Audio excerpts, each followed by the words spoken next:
way to create an illusion of distance is to use the effects of the atmosphere, where distant objects tend towards the blue part of the spectrum, so they tend to have a bluey hue. They're less well defined, they're more hazy. So if you incorporate that into your painting, it gives the illusion of a distance. So to get that, we'll use the light red and mix up a purpley colour and put in the hill here.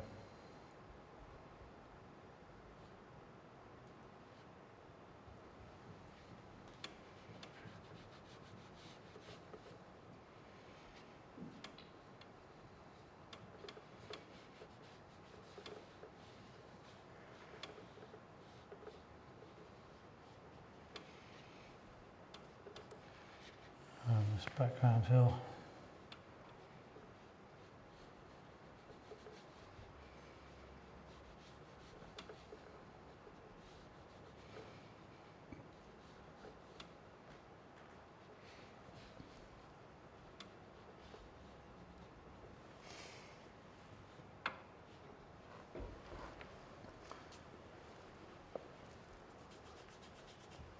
Okay, the water looks, got a bit of wetness on there. Yeah.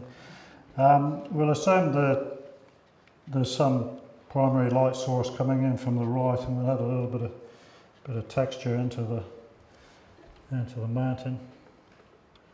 A few sort of gullies and valleys and the like. Give it a bit of life, hopefully.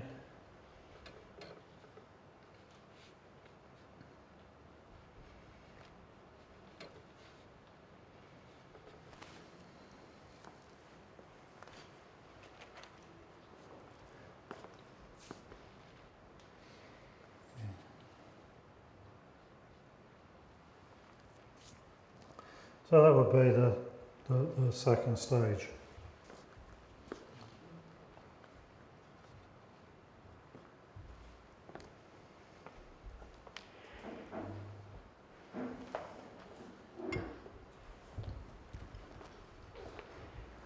Okay, so there's another pre-drawn one of that stage.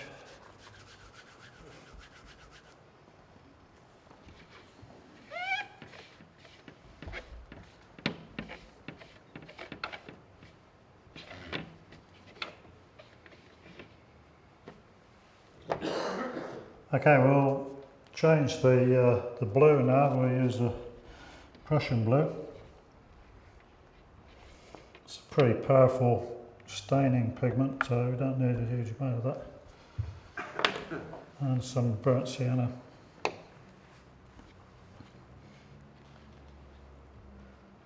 This again is one of the ochre type compounds, the iron oxide, burnt sienna.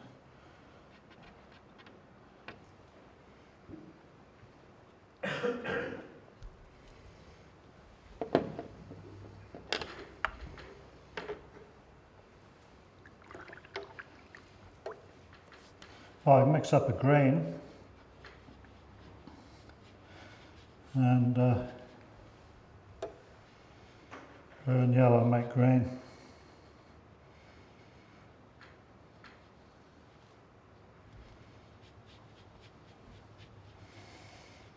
And that's quite a nice foliage, grass type green.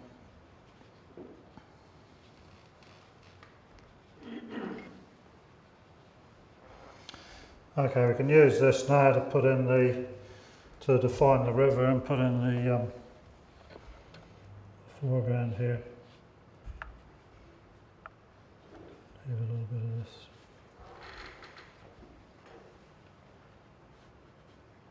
There's a little bit of a, I don't know, it looks like a path or something going up there, so we might just reserve a bit of the yellowy.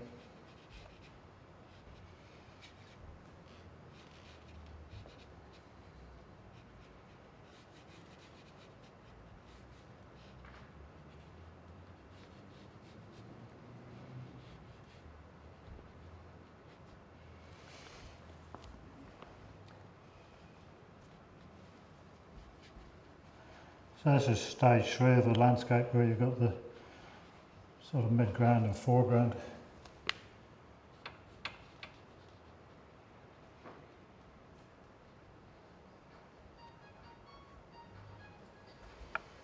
A bit of grassy texture there. Oops, wrong one.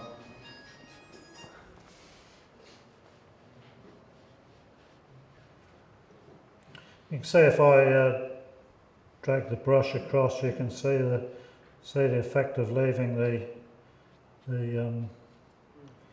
rough. You can see the texture of the painting of the paper there, which we can, or we could either employ or not employ, depending on what you feel like. That's particularly good for broken water, where you've got the wind on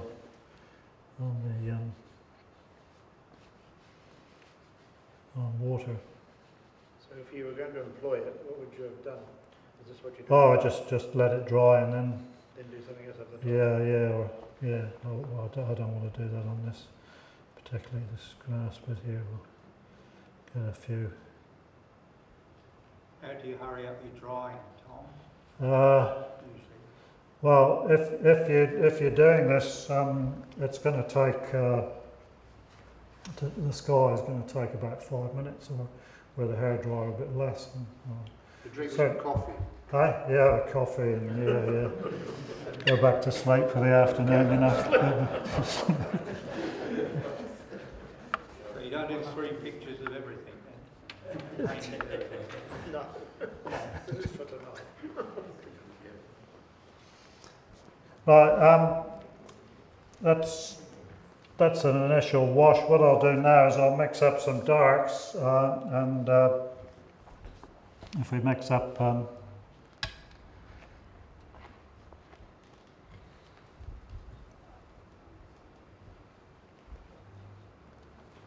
I put out 2 lots of light red, I think I have.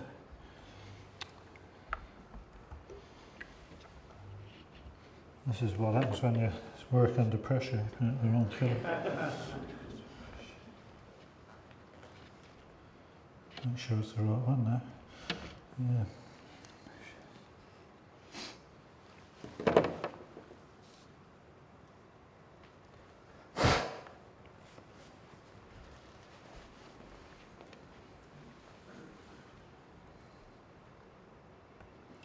That's better.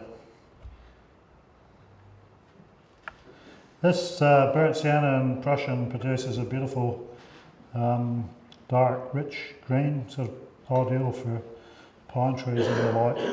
All I'm going to do here is put in some texture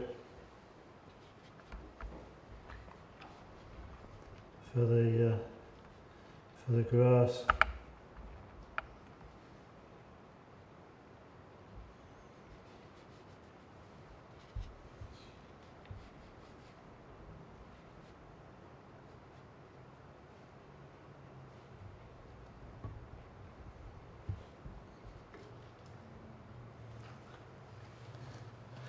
I don't have to be too fussy because I've got the next one, which is perhaps I'll spend a bit more time on. But you can get the idea of how you would paint this. Down this side here, which is on the shadow side of the, we'll add some dark.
Yes, that gives you an idea of the foreground.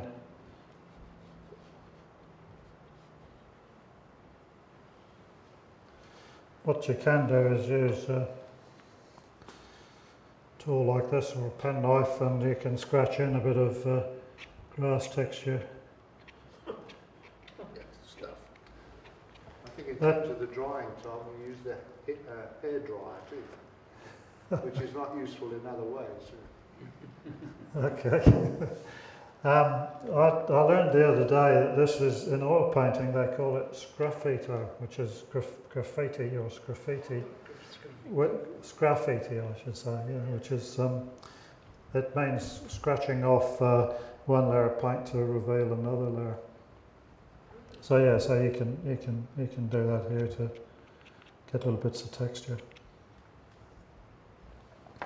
Okay, so normally let that dry. When I'm happy with it, let that dry, and then you've got your third stage of the painting done. And then the last bit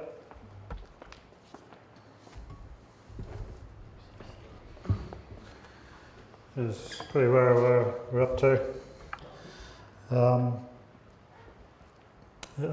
Is to put in the final finishing touches, which in this case will be the pine trees, and going to add this tree here, and perhaps the ducks. So what I'm going to try with this tree is what's called dry brush painting.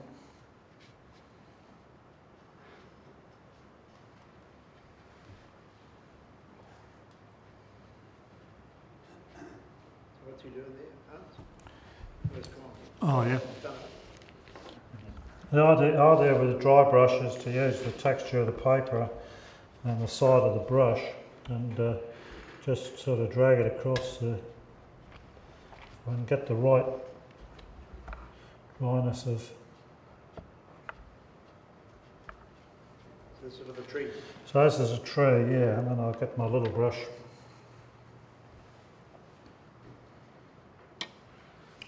and put in some to produce the effect of a tree. So we'll have a go on the painting here. We'll put in some branches coming up.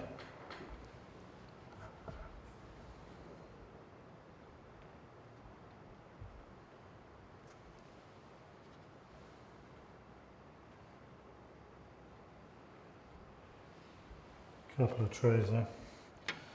Now hopefully if this is going to work.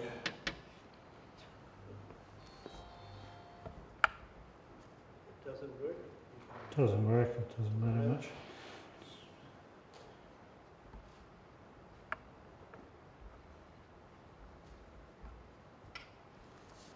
Can you come over a wee bit that way, Tom? Can you take the painting over a bit further so you can get the... Oh yeah. Yeah, that's good. That's good.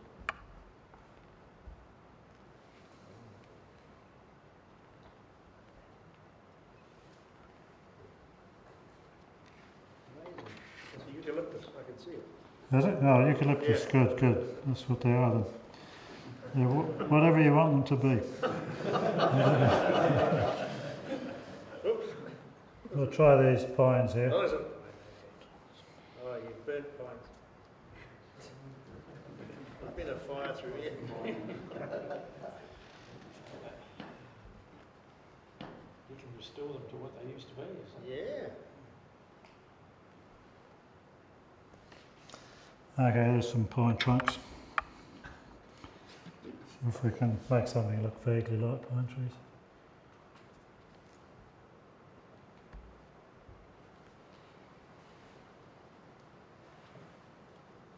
Oh,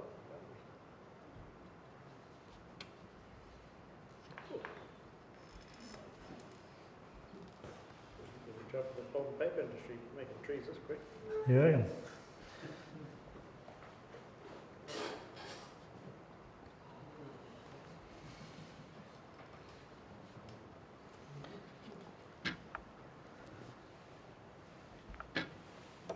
I'll go for the lighter green.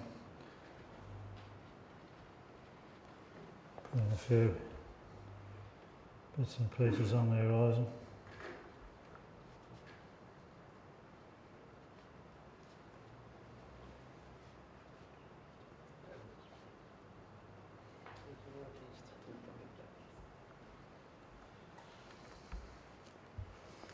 Stand back and have a good look from a distance. And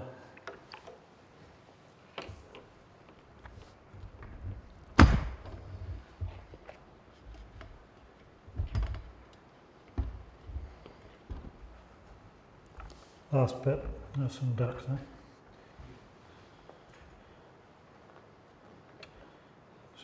Some more in.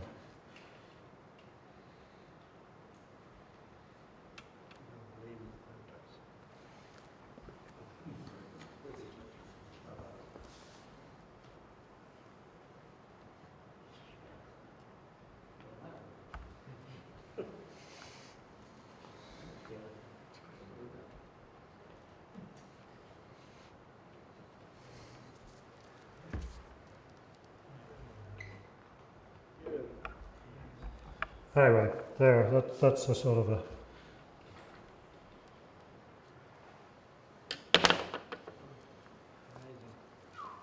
Very good. take out your pen.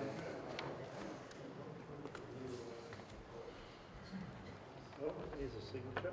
That's worth a lot of money. I saw this on the telly, so I thought I might better do it. That's very good. And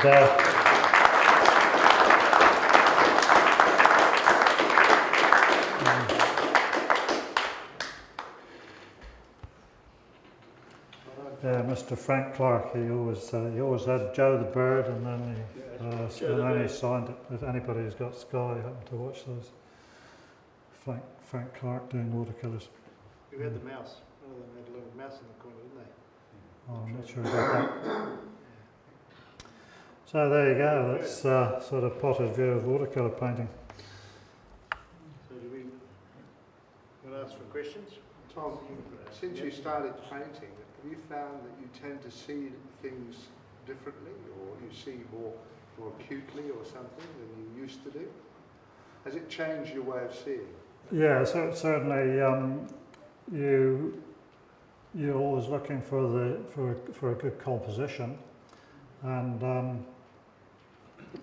you ask yourself, well, what makes a good composition? And one of the most important factors is tonal contrast. Now, tone is light to dark. White is 0 and black is 10 on a scale of, and then you've got all the tones in between. So good tonal variation in a view that you look at adds real interest and liveliness into a painting. So you're looking for that, and you start